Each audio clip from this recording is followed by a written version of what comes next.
Welcome to Om Times TV, a division of Om Times Media and Broadcasting.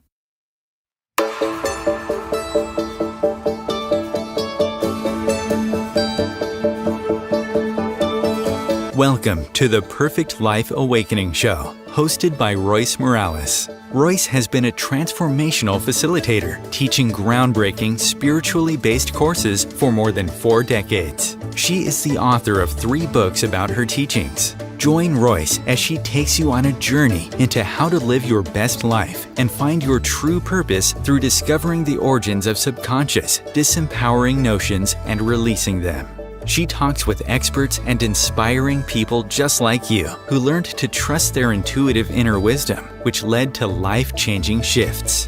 Today, her guests live an empowered existence and are helping change the world to a higher consciousness place based on truth and love. You deserve to awaken to, align with, and embody your true self and live a life filled with love. Transform yourself from triggered to empowered and create your perfect life. Here is your host, Royce Morales. Hello, welcome to my show. I am so excited today because it always amazes me whenever I book somebody on my show, and it happens months in advance, right? And it seems like the universe just aligns with what we're about to talk about, synchronistically, if that's a word. And it's just, I don't think it's a coincidence, of course, that the word of the day or the word of the last 3 weeks has been joy. And if you've been watching the Democratic National Convention, the joy was just palpable. It was just everywhere. And I just love the fact that Kamala Harris calls herself a joyous warrior. It's just amazing to me. And here I have scheduled somebody that's going to talk about elevating joy, and she's turning it into a movement. And I think the movement is definitely timely. So let me tell you about my guest. Mary Meduna-Gross is an executive well-being and leadership coach for the last 2 decades. And part of her life mission is dedicated to elevating joy and well-being on the planet, starting with ourselves, because of course that's where it has to start. She brings a unique blend of experience with a master's degree in mental health counseling and a PhD in leadership. That's pretty amazing in itself. Her diverse experience includes service as a hospital corpsman during Operation Desert Storm, educating people with children with emotional disabilities, and over 2 decades in leadership and coaching. Founders and CEOs of business seek her guidance when they recognize the impact of lack of joy, their mental health, on their business, relationships, etc., and overall satisfaction with life. What more important thing could be done?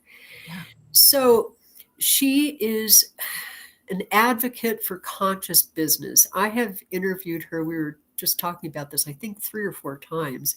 And every time I interview her, there's something else that she's into. It's so exciting to see everything just unfold in your life and how profound it is and how important it is. I mean, really and truly, what could be more important than elevating joy? And I think so many of us don't even know what joy is. We've kind of, that's so true. In the last few years, we've kind of forgotten what it is, or maybe even never knew what it was. I know I always talk about the difference between joy and happiness, because joy is an inner state. That's and happiness is, I'm happy because I'm in Disneyland. Or That's right. I agree. Yeah, they're so different. So tell us, Mary, how would you even define joy and even well-being? How does that define? I love that question. And I love what you said about joy and happiness. I would agree completely, right? Joy is that inner sanctum that regardless of what's happening out here, I can still feel joyous. I can be sitting in traffic and I can still be joyous. Yeah. Whereas that happiness really does depend on whatever's happening outside of me. And am I happy with that? And basically what I'm saying is this world outside of me aligning with my preferences? And when it does, then I feel happy. Yeah. Yeah. Right. And so I think that for me, this whole concept of elevating joy, this is all I really have realized. And Royce, I have to acknowledge you for being a really big part of my whole transformation here in the last 5 years. Thank you. Because you are one of those conscious business people that were doing it, like that it's possible. Like, and that was a strong anchor for me because when I was coming up, even before I knew conscious business and I was doing my PhD, there was something, I didn't have the word conscious, but I knew that this leadership needed to somehow be different. And so when I met you and you were applying conscious principles to business, oh my gosh, it's possible, right? And so that really helped me kind of align with this possibility. It was no longer Mary's wish, like, oh, wouldn't it be nice if Royce is showing me how to do this? And so then, now going back to my own experience, one of the things that I realized is that as a coach, even as a leader, how many things that I did, because this is going to be good for either the people that I'm leading or it's going to be good for the people that I'm coaching, right? For instance, I just started a year ago. I invested in neurofeedback as a tool for my clients. And I tried it and I loved it, but I got it out to my clients as quickly as I could. And we're having good results with it, but I wanted to do it more locally. And so I asked for it back and I started using it again. And it was at a time when my health was probably about as bad as it had been. I've gone through some health issues and this was a really, wow, I really hit low, and not just physically, because I'm used to physical pain.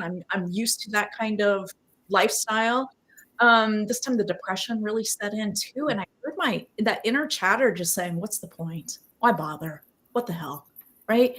And if I didn't have the self-awareness skills that I have where I can be that observer and just say, oh, well, that's an interesting thing to say to ourselves. Right. Versus buying into that story, right? Because I could see how quickly I could have spiraled out of control very quickly without that self-awareness to kind of hold me in. And then thankfully this neurofeedback, and that's a conversation maybe for another day, but it's blowing me away. But the reason that I bring that up now is because I realized I didn't buy neurofeedback because I thought it was going to be good for me. I did because it was going to be good for everybody else.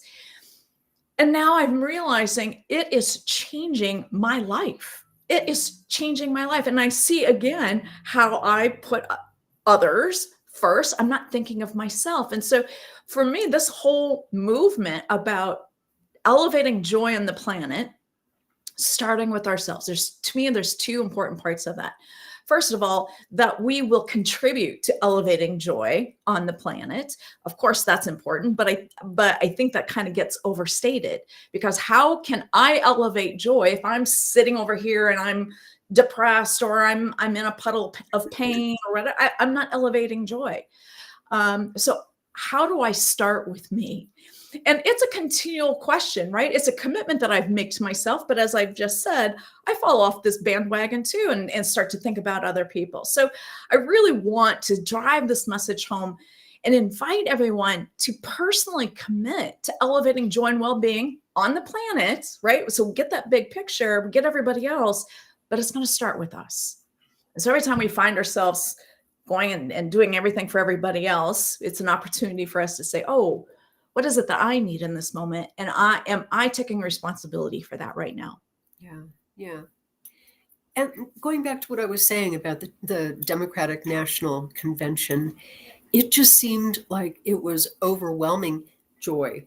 And it struck me as I was watching it that I never think of politicians as being joyous. No, I mean, once in a while, Obama would get a little sparkle, but mostly it was serious stuff. Yes. You Yeah. know, and I'm wondering if people judge that as being kind of goofy or not serious enough, or you know, how does that play with our kind of negative connotations about joy? Yeah. Right. I mean, so, one of the things that we were doing prior to this conversation is putting it out on social media. What keeps you from putting yourself first for joy and well-being? And, I think that you just tapped on one of those reasons why we don't, is because it's considered a soft skill, right? It's not really that important. Technical knowledge and skills is much more important in our world right now than the people and relationship and that collaborative way of being with one another. But I think this is changing, and this is the evolution that we are in. And when I hear, I had missed Kamala Harris about being a joyful warrior. Is that what you said? Yeah. That I get the chills when I hear that, because to me that is a sign that this is where we're going, right? And all of this drama and everything that we've been through for the last, I don't even know how many years now, right? To me, it's just that external breakdown. We all have the internal breakdowns, right? We have to, sometimes it can be really uncomfortable letting go of those old ways of doing things, because that's how we always thought it had to be done. And literally our nervous system is saying our life depends on it, even though it really doesn't, but to our nervous system, it does. And so when I see these little changes, I think that we're all seeing the power of connection, right? So we saw power in domination. We saw power in competition before. I think now we're starting to see power in connection and in agreement and in finding win-win solutions. Yeah. That's what I hope for. Yeah. Oh, yeah. It's interesting what you're saying, because I'm flashing back on two things. The first thing is Ram Dass, one of my heroes, spiritual heroes. And before I was teaching my Perfect Life Awakening courses, I would read him just religiously. And there was one little story that he told that just struck me. And somebody asked him, Ram Dass, how can you tell your spiritual guru? How do you know that you found the right one? And he looks at this man and he says, look for smile lines and a glimmer in their eyes, because they have to be joyous. If they're not joyous, they haven't figured it out. You know? And I read that and I was like, oh yeah, of course. And then years later, when I started my program, my Perfect Life Awakening program, it didn't have a name. I never knew what to call it. It was called Royce's Classes. Everybody, Right. Those classes you go to on Wednesday night. And so I was meditating one night, and all of a sudden, I get this a lot. I saw words, and they slowly appeared, almost like an airplane doing skywriting, and it said Perfect Life Awakening. And I went, oh, that's what I do. That's right. But then I saw the PLA, and I said, it's play. It's play. Yeah. And so I got the chills again. I know. So I now put a little thing over the A to make sure people know that it's play. And it's serious. It's very serious. But, when I present things, I do it with a smile and a laugh and a glimmer in my eye. Yeah. So, yeah, I thought you'd appreciate that story. I absolutely love that story. Yeah. So, okay. So tell us about the movement that you're doing. What does that look like? How does that unfold? Tell us.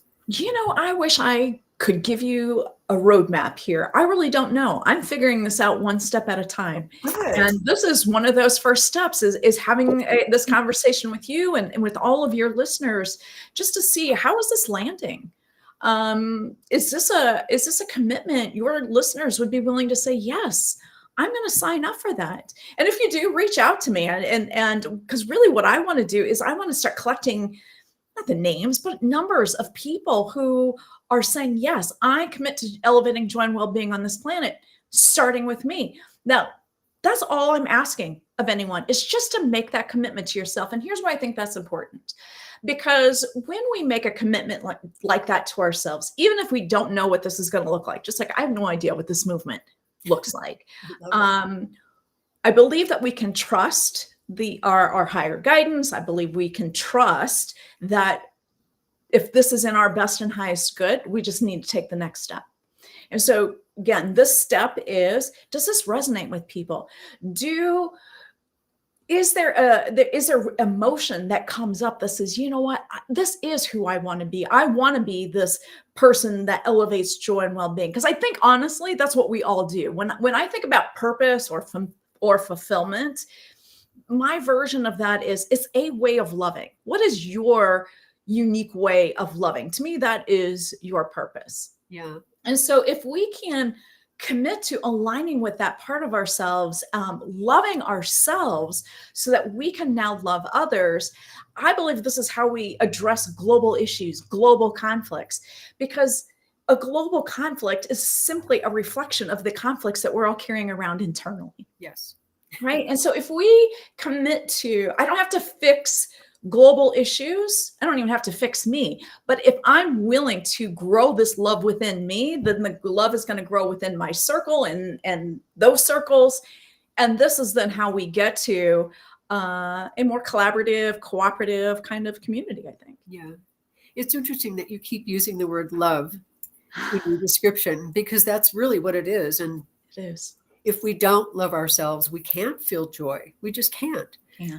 And what I'm also hearing is it's a real big shift in our priorities, because I think prior to this joyous awakening that's going on, we have been focused on survival and making others wrong and killing what we don't like. And, and in my other show that I just started last week, I talk about mirroring. And you just stated that too, that everything is a reflection of us. Yes. If we have that desire to make somebody wrong or stop something or squash something, it's a part of us that we can't accept and we're trying to squash. Yeah. So we've been trying to squash joy. We have been. We really have been for the sake of survival, right? Our ego thinks that we don't have time for joy. Like, gosh, we got work to do. We've got people to change. We've got things to change. We got things to accomplish. Like, it's all up in our head. This is what's important because this is what our survival is. We're so disconnected from our soul, which I believe is our true source of internal energy and inspiration and who we really are. And so when we are living in the state of chronic stress and lack of joy, we are abandoning the soul part of ourselves. And so no wonder we get burned out and our bodies fall apart and our emotions just go all over the place. We are not internally grounded. Yeah. And so when we make this commitment to ourselves, even if we have no idea what this means, I believe that unconsciously we will each find, as long as we're willing to look for it, what's the next step for me? Yeah. What would that look like for me to elevate joy? What would it look like for me in this moment to elevate joy for myself? Yeah. And for me, honestly, an example of this is I decided to stand for this. When we were doing the intro, I thought, you know what? I would feel more energetic if I stood for this conversation today. So I raised up my desk. But that's one of those little things that I think as a habit, we don't tune into ourselves enough. What do I want in this moment, right? I want to show up for this conversation and I want to be as open and responsive and adaptive as possible. I can't do that when I'm sitting down. So I'm going to stand up for that. Interesting. A year ago, I would have just been on my butt, not even thinking about it. We're just going to do it. And we would have a good time. No doubt about it. But I think this elevates me, and hopefully this elevates the conversation that we're creating here. Yeah. Well, I think it's really important what you said about the soul, our spirit, because our soul, our spirit is joy. There is nothing in it except joy. Yep. And once we touch that part of ourselves, joy naturally starts to arrive. Exactly. So out of touch with it, we just don't even know who we really are. We're not trained, so to speak, to touch that part. We're not told that it even exists. I didn't know that it existed until I started having experiences of it. That's right. I thought I was crazy.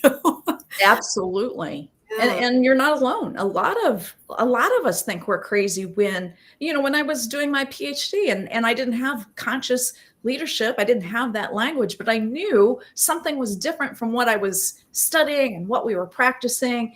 There was something more there. And I felt like, well, I must be the idiot who can't figure this out, right? Because I was taught to and reinforced to go back to question myself, right? Other people must be right. You must be wrong. Yes. And that's one of those ways that we squash our own joy, that we abandon ourselves, is because we buy into those kinds of stories. Yeah. And logic is the only thing that matters, And logic is all that matters. So how do you, given the fact that you work with CEOs and business types, Yeah. and I've worked with a few, Huh? I just say not that many. Uh-huh. They're just not drawn to the work. Mm-hmm. But how do you get past all of that with them? How do you say, yes, logic is important. It's good to be grounded and rational and responsible, but there's more. How do you reach that? I think one of the tools that I use that helps create the shift most efficiently is the energy leadership model. And this is something that I learned through the coaching program that I went through. There's an assessment that goes along with it. But basically what this energy leadership model says is that there are 7 lenses through which we can see our world, right? And so this goes back to also the idea that stress isn't something that's happening to us. It's something that we're creating through the stories that we tell ourselves, right? You and I could experience a similar experience. You could be like, it's no big deal. And I could be like in a puddle on the floor because my story is so dramatic, right? So that's the first part, is just reminding them that the stories that they're living with is just a single version of what's possible. It is not the totality of what is possible. And most people get that, right? And yet our ego says, yeah, but all of those other possibilities aren't relevant. This is the only one that's relevant for us. Well, those yeah buts. Yep. Yeah, the yeah buts. So there's 7 levels in this model, and levels 1 and 2 are what, if we use the above the line and below the line model of conscious leadership, right? So level 1 and level 2 would be below the line. Level 1 is the core thought here is I lose. No matter what I do, no matter what you do for me, I'm going to lose. And so there's a lot of apathy here. There's a lot of I'm not doing anything. There's a lack of planning, because what's the point? Like when I was in that depressive state, I was definitely in this level 1. Level 2 is still a victim state, but in this victim state, we now feel like a fighter, right? And so we need to win. And in order for us to win, it's not just for me to win, but in order for me to win, you have to lose. Yeah. Right. And so here's that domination. Here's that winning at all costs. I was watching the Pete Rose story with my husband on Netflix yesterday. And if you watch that, what you'll see is that Pete Rose lives in this level 2.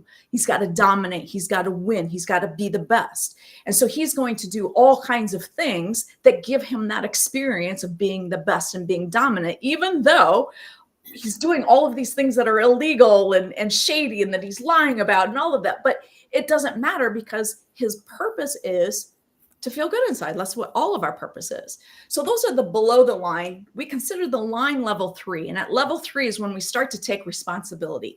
This is when, okay, I can't wait for the outside world to change. Maybe there's something within me that I can shift that would help this. And so we spend a lot of time at this level 3 while we are committed to letting go of this defensive way of being that we've been taught, while we figure out what is even possible. Because as you said, most of us haven't even been told that there's more to the story. Yeah. And so we kind of live in this level 3 as we're figuring this out and recognizing now how the people around us are also living at level 1 and level 2 and making, justifying their behaviors, because we don't know what to do with that yet either, right? And so level 3 is just, I'm going to take responsibility for that, even if I don't know exactly what to do, and I'm going to make mistakes, but I'm going to tune into me. So that's 3. So level 4 then is, it's all about everyone else. It's you win. And I almost didn't use this whole model because for me, I came from a codependent background. If I were to say you win, that feels like I have to lose. Yeah. Yeah. Right. And so when I realized is what I was growing up with was not this level 4 compassion and generosity that comes from a place of abundance. I give because I have it to give. Yeah. You do with whatever you want with it. Once I give it to you, it's yours. And I have no hold on that, or I expect nothing back from that, versus at level 2, when I'm being the nice guy and I'm going to be doing something nice for you because I'm expecting that someday you're going to do something nice for me, right? This is that game that we play with each other, rather than just giving because we can. So that's level 4. Level 5 is win-win, right? We go into any conversation, anything, it's all going to be win-win. We're both going to win here. Level 6 is when we really are now able to tap into our intuition on demand, right? We have come so close to this soul, right? We've developed such a strong relationship with it that we're getting our intuitive hits. We feel that grounded, we feel supported. And then level 7 is enlightenment. And I would say, I think I do know 1 or 2 people that might live in that space, but most of us don't, right? Yeah. Level 7 is that aspirational kind of experience that to feel that oneness, but most of us don't stay in that state. So when we know, and then when we have an assessment that says, under normal circumstances, this is the lens that you tend to go to. Under stress, these are the lenses that you tend to go to. When we have that data, now it's this subjective experience put into data. Now we can kind of do something with it, and decide, who do I want to be now? What lens do I want to use more often? What lens do I want to use less often? What are those core beliefs that I would need to let go of so that I could live more in these upper levels? And somebody that's at a CEO level or very involved in business, they're able to get that and Yes. apply it. Wow. Yeah, because when it's all laid out, because of course we're not looking at any graphics here today, but there's a lovely graphic that ties this all together. And then there's that data. And when they get their data, and unless most of us under stress show up at level 1 and level 2, that's what we do, right? And so when I'm working with a CEO and this level 1 is really long, then we can say, well, how is this showing up for you? And I've listened and I've picked up stories, right, as we've been going along. And I could say, well, you had mentioned this. That would be a level 1 behavior. And most of them are like, oh, yeah, I do that all the time. Yeah. Yeah, right. Yeah, you probably do. And so there's the other piece I think that is important for high performing people is this sense that they're not wrong. Because I think high performing people are highly sensitive to being told that they're wrong. Right. And so there's no wrongness in this. This is just where you are. This is who you are being right now. Is this who you want to continue to be or not? I can help you move out of this, or if you want to stay where you are, stay where you are. There's no judgment, literally no judgment here. And then they just make different choices.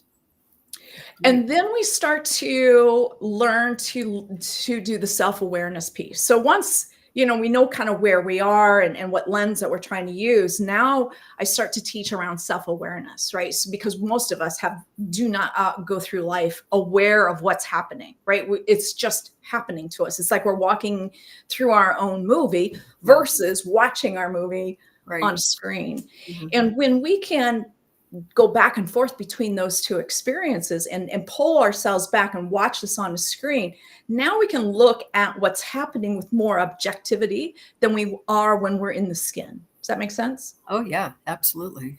Yeah. So now we start to talk about, well, what is it that you would have to believe about yourself to continue these kinds of behaviors? Yeah. And then so that's the self-awareness part. What's that inner chatter saying to you, and what's important about that? Why is that inner chatter saying this? What does it believe about you? Because I'm still shocked, and I hope this is something that we see evolve, but I see this in so many ways of dismissing this ego part of us, right? This part of us that our shadow part. Like we've got to kick it out, or I saw it the other day labeled as a demon. I don't describe it that way, right? I think of it as our yin and yang. We've got a braking system with our ego, and we've got a gas propulsion system with our soul. And these two parts should be working together.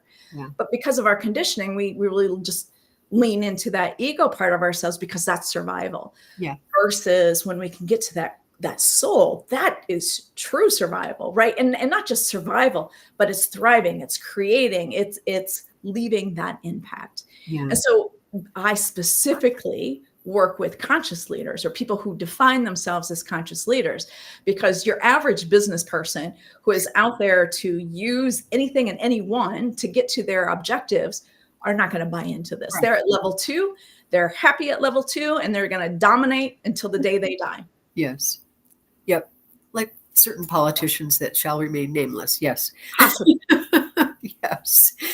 Well, let's take a little break. I'm talking with Mary Meduna-Gross about elevating joy and this wonderful, important movement that she's starting. We'll be right back. Times TV.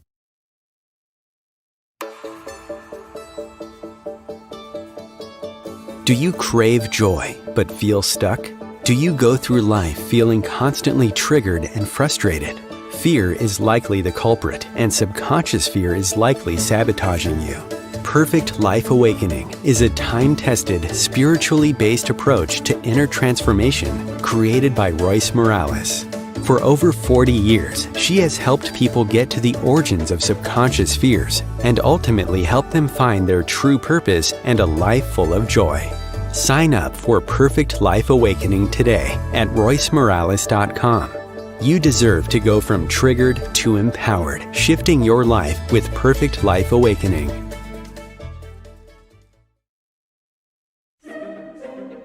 Imagine becoming a super influencer. Reinvent yourself, invest in your brand, and then manifest your success with a robust spheric approach. Om Times Media and Broadcasting offers a unique and multifaceted way to become the spiritual and conscious influencer you deserve to be by putting your message across our powerful platform with its proven record of integrity and excellence. Through our produced shows, Om Times offers the opportunity to become a social media TV personality, a radio show host, an Om Times magazine columnist, and a syndicated podcaster, all in one shot. By live streaming your show on Om Times TV and broadcasting it across the extensive Om Times radio and TV networks, you become more than a host. You become an ambassador and a force for positive change. Om Times. Open yourself to the possibilities.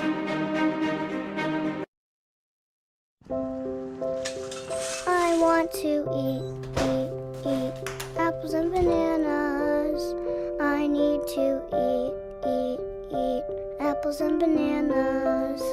Why can't I eat apples and bananas? Support the Feeding America nationwide network of food banks to help provide meals to those in need. Join us at feedingamerica.org.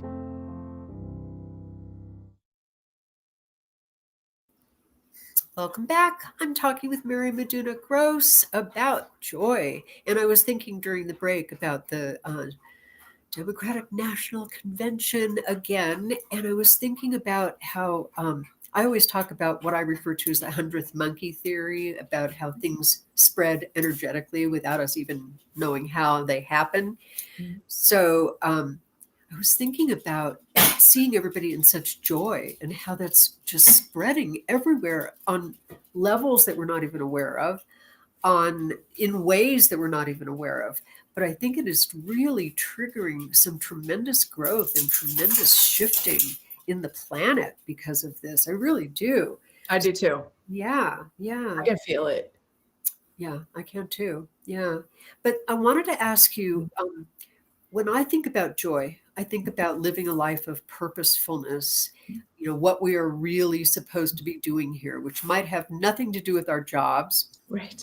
It might be part of our jobs, but I talk about this all the time in my program about how we know what we're supposed to do upon arrival, and then we forget. We buy into everybody's, telling us, "Oh, you're supposed to be a doctor because your father was a doctor," that kind of thing. Versus, what is my soul telling me that I'm here to do. And until we function from that place, we never experience joy. No. I know in my own life, I was doing all kinds of things that didn't bring me joy, but I was supposed to do them, because I arrived with artistic talent. So I was supposed to be an artist. And it never felt right to me. Mhm. And once I started doing what I came here to do, there's an ongoing sense of joy that doesn't dissipate. It does not go away, no matter how busy I get or no matter how many people I'm not teaching or whatever it is. I know I'm supposed to be doing this. So how do you talk to people about that, especially somebody that's in a high level, business? Do you bring that up with them? It's like, are you sure this is your purpose?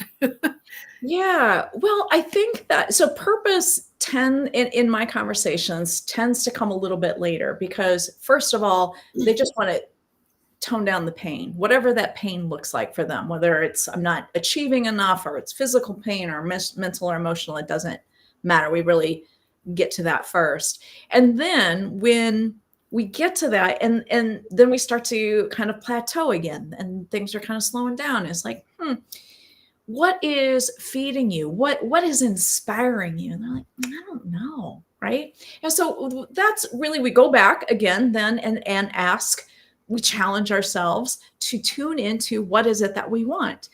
I'll just speak from my own experience. I don't know how I got to this, but it never even occurred to me to stop and ask me what I wanted at any given time. I was just always trying to live up to somebody else's expectation of where I was supposed to be, what I was supposed to be doing, when I was supposed to be there.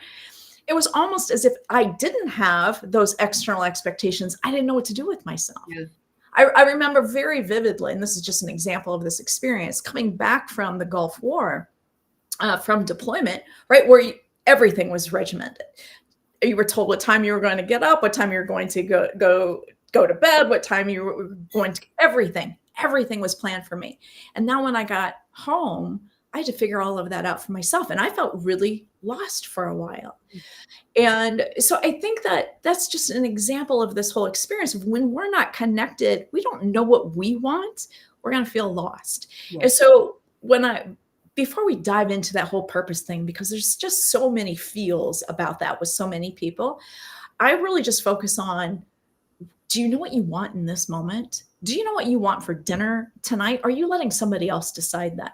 And I'm guilty of that too. Like, I don't want to have to worry about dinner. A bowl of cereal is good for me, kind of a thing.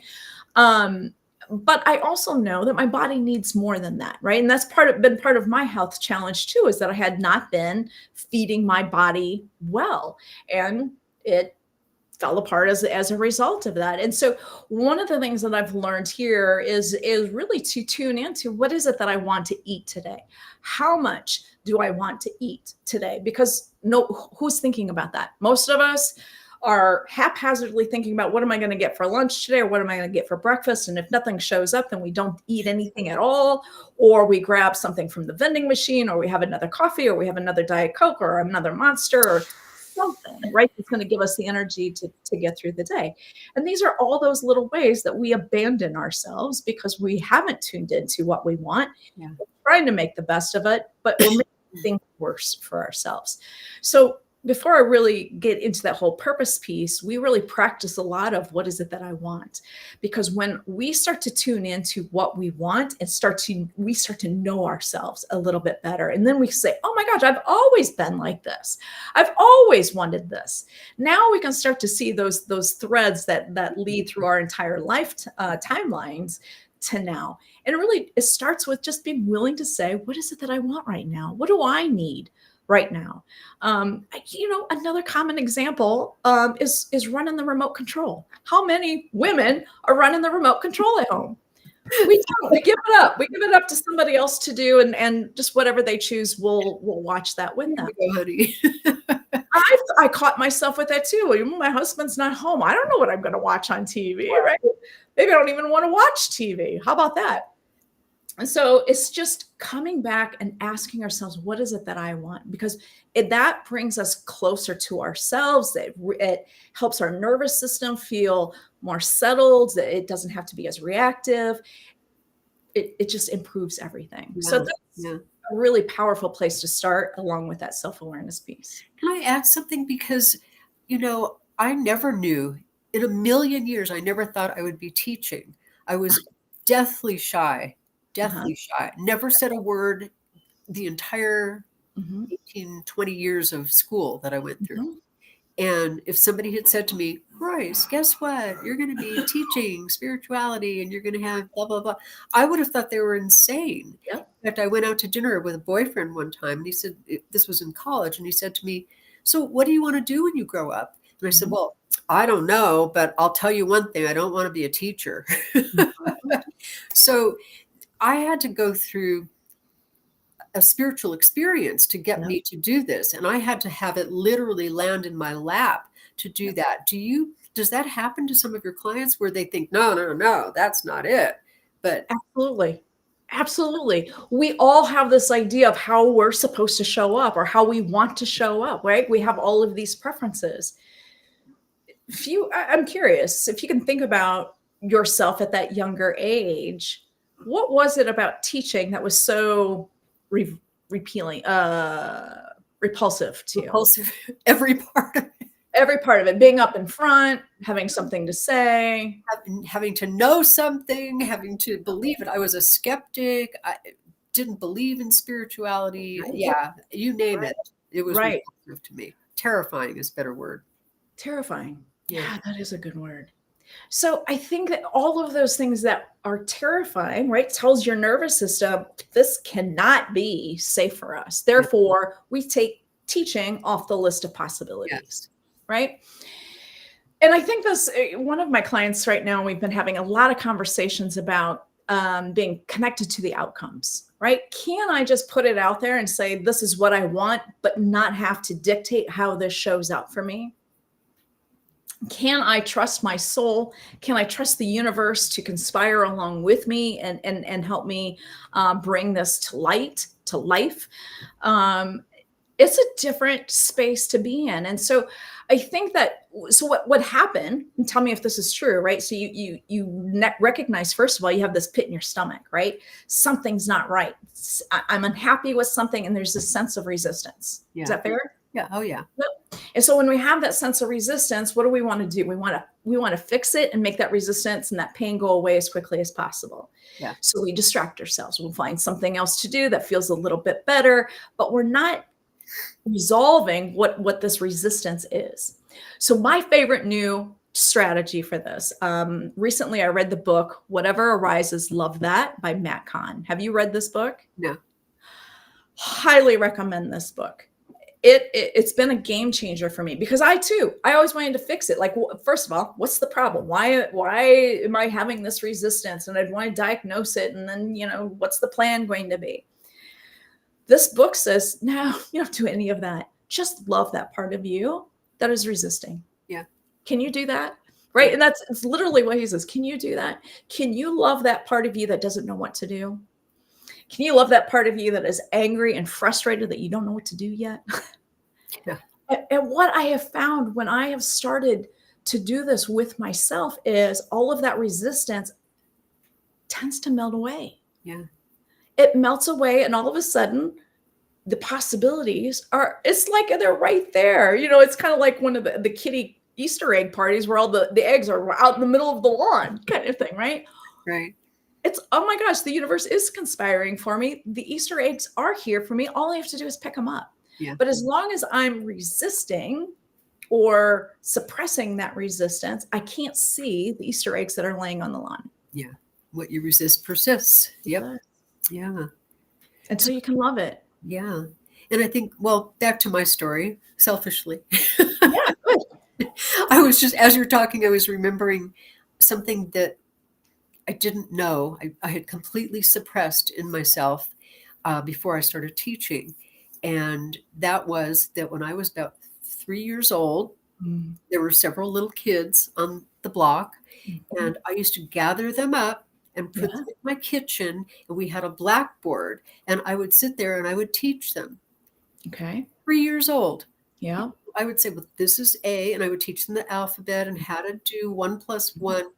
And it was my joy to do that, completely forgotten as an adult, completely, because I'm supposed to be an art major, Mhm. So yeah. Do you help your clients get in touch with maybe those memories that were very real, besides maybe they're not open to a spiritual experience like I was, but, Right. they're very real. Oh, I love that example. And I don't know if you would be in tune with this right now, but something happened between this 3-year-old Royce who is expressing her joy through teaching, that told Royce that it was not acceptable or not appropriate or not right for her. Maybe it was because you were supposed to go doing this art stuff. You were supposed to create something else, right? And so whatever that was, your attention was directed away from your own internal intuition to something that an adult thought would be a better Yeah, match for you. absolutely. Yeah. Yep. Yeah. So I find hypnosis is incredibly powerful for these kinds of things because at the core of all of our resistance is a belief that supports the resistance, Yes. right? It justifies the resistance. Yep. And all of those core beliefs probably came to us between birth and 7 years old at some point when we were highly sensitive, highly open to whatever was coming, and we take everything very personally, right? So it could have been a very loving parent who said, oh, Royce, come play with the crayons and the markers and clay and make something over here. This is what you're good at. Right. And little Royce could have just said, oh, well, that must mean that I'm not good at this or this teaching, or I shouldn't be doing it. And so your little Royce makes that decision that I can't teach. That's not right for me. I'm supposed to be doing this over here. And now we're living with this belief. I can't or don't want to. I'm repulsed by teaching. Yeah. Because it was a belief. And so that through hypnosis, we can go back to that time. We can experience it as safe, because although we can immerse ourselves into it in the moment, we're not literally there. So nothing is going to hurt us. And we are able to release the emotions that little Royce experienced at that time, because it's the emotions, the energy of that emotion that holds that belief in place. Yeah. And so when you can get to that and release that energy of that emotion, this belief doesn't have anything to hold on to anymore. And so now you're free to set in a new belief about what you believe about yourself and what your behavior plans and strategies are going to be. And again, you're programming this because we can't possibly plan everything, right? As much as we like to think we can, we've got to be much more adaptive and much more intuitive. Yeah. So hypnosis, I have found, really helps get to some of those deep core beliefs that our nervous system says, no way in hell are you going to let go of this one. Our life depends on this. Hypnosis helps us get past that, and then create those new beliefs. Yeah. And that's the work that I do. I don't use hypnosis. I use a meditative guided state. Sure. And I also find that a lot of it comes from past lives. Yeah. That's what gave me my freedom to discover, oh yeah, I was, doing this thing in this other lifetime, and it's still impacting me in this lifetime, and I'm supposed to be teaching, so that took it to a much deeper level. So yeah, interesting. Yeah. Yeah. Oh yeah. When you get into past lives and future lives, right? Because it's all happening now, right? Right. That having people like you who can help us tap into those parts of ourselves is so valuable, because again, most of us have been told that that's wrong in some way, even if it is possible, right? It was wrong. And so we shy away from that. And again, we abandon those parts of ourselves in the process. So you do that with your clients? Do you do hypnosis with them? Hypnosis. Oh, good. Yep. Yeah. Another story is just coming to mind, and it really fits with what you're talking about. I had a student one time years ago, and she was just this wonderful woman, and she was a flight attendant, and she loved her job. And then all of a sudden one day she just started to hate her job, just despised it. I don't want to do this anymore. And she fell into this really deep depression, and nothing could bring her out of it. And so I helped her to look at something deeper about it. And what she discovered was that way back as a child, she wanted to be a therapist. and she had suppressed it and, went the safe route, got a nice little 9 to 5 gig where she got to Yeah. travel and look how fun this is and all of that. But she was supposed to be a therapist. And when she got in touch with that and went back to school, everything shifted in her life. So it's that kind of thing too, that we suppress all the time. It is. Yeah. And we all have access to it. Yeah. It is available to all of us. And I think that's another thing, if I'm going back to that question, what keeps us from experiencing this joy is that we believe that it's not available to us. Yeah. Or we believe we don't deserve We don't deserve it. I'm not worthy of it, right? Yes. Or I'm not capable of doing this. We have all of those stories. And all of those stories were necessary to our nervous system at some point. But for most of us now, as an adult, they're not necessary. And so we really do need, that's a strong word. We benefit from doing a review of what are the beliefs that I'm operating from. Because again, I think we've been taught it's a stimulus response world. Something happens outside of us and I respond to it. Yeah. Versus something happens outside of me.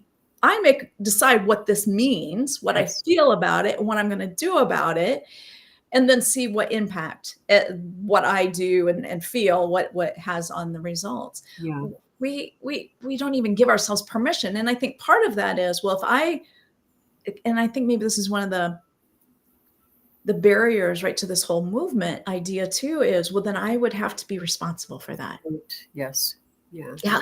And that's scary, right? Because again, we have all these rules and ideas about what it means to be accountable. That means that I don't ever fail and that I don't ever do it wrong or no missteps.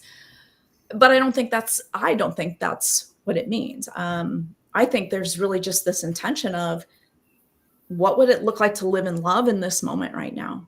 Yeah. Scary. Whether I hit it out of the park or, I strike out, at least I showed up for it and I learned something about myself in the process. And if I struck out or felt like it didn't go that way, then I know that there's something within me that is still holding me back. And all I have to do is just love that part of me. Yeah. I don't have to fix it. Yeah. Yeah. Yes. Yeah. And it really, to me, what I help my students get in touch with is, why do you believe you don't deserve? Where did that come from? Where is that coming from in your life that says, oh, it's too scary to do my purpose because I don't deserve it. It's too scary to love. It's too scary to be in joy because, I don't deserve that. So that's always the core that we discover. So yeah. Can I just pick on one word there? Sure. Because I see this coming up a lot, and I don't think you meant it this way, but that word why, right? Or that question why, right? So when one of the things that I've learned about this resistance, if I ask that why question, why is this coming up for me? Then I'm still in that perspective of a victim. It's happening to me. Why? What I prefer to do is ask what or how questions. Yeah. What is this meaning to me? What is it that I'm resisting? What is it that I would have to believe for me to feel this way? Yeah. How long have I been experiencing this, right? So those what and how questions avoid the why, because the why is a place where we can hide. What and how, it tends not to be such a space to hide in. Yeah. Yeah. Very true. So we have 3 more minutes. Tell us how to get in contact with you, what people need to do to enroll in elevating their joy. Yes, absolutely. Well, I think you have my LinkedIn profile. So we'll have a link to connect with me on LinkedIn. That's the social media platform I play on the most. And I would also say, come to my website, plenavita.coach, and connect with me there. You can message me through there, and just let me know that you heard this podcast. It's something about it that maybe stood out to you. And is there a question or something that I could help you answer? Or maybe I'm going to make an exception. Maybe you know of someone else who's struggling, but if they're struggling and you recognize it, there's part of you too that is struggling with that as well. Yeah. Right. So if you are thinking about someone else, think about what they're struggling with and how you might be struggling with that, and make that part of your inquiry, putting yourself first. Yay. Well, thank you so much, Mary Meduna-Gross. I really appreciate talking to you, and I'm sure we'll do it again. I can't wait. Yeah. And just to remind everybody that next Wednesday, I'm doing my other show, which is called It's All Mirrors. And I'm going to be talking to somebody who is a very conscious business person, and he brings it to a whole other level with what he does in his business. He's an entrepreneur forever, and he just uses mirrors to be his best teacher in terms of what he needs to get in touch with and what he needs to resolve so that his business can succeed. It's going to be really interesting. So next Wednesday, tune in. It's all mirrors. And thank you again so much. It's yay, joy. Royce, thank you for connecting consciousness and business and helping us figure out how these pieces fit together. I really do appreciate that about you. Well, I had no choice. It was handed to me, and I had That's right. And you're taking it on. I appreciate that. It's good to be with you. And I'll see everybody next Wednesday. Thank you. And deserve joy. Yes.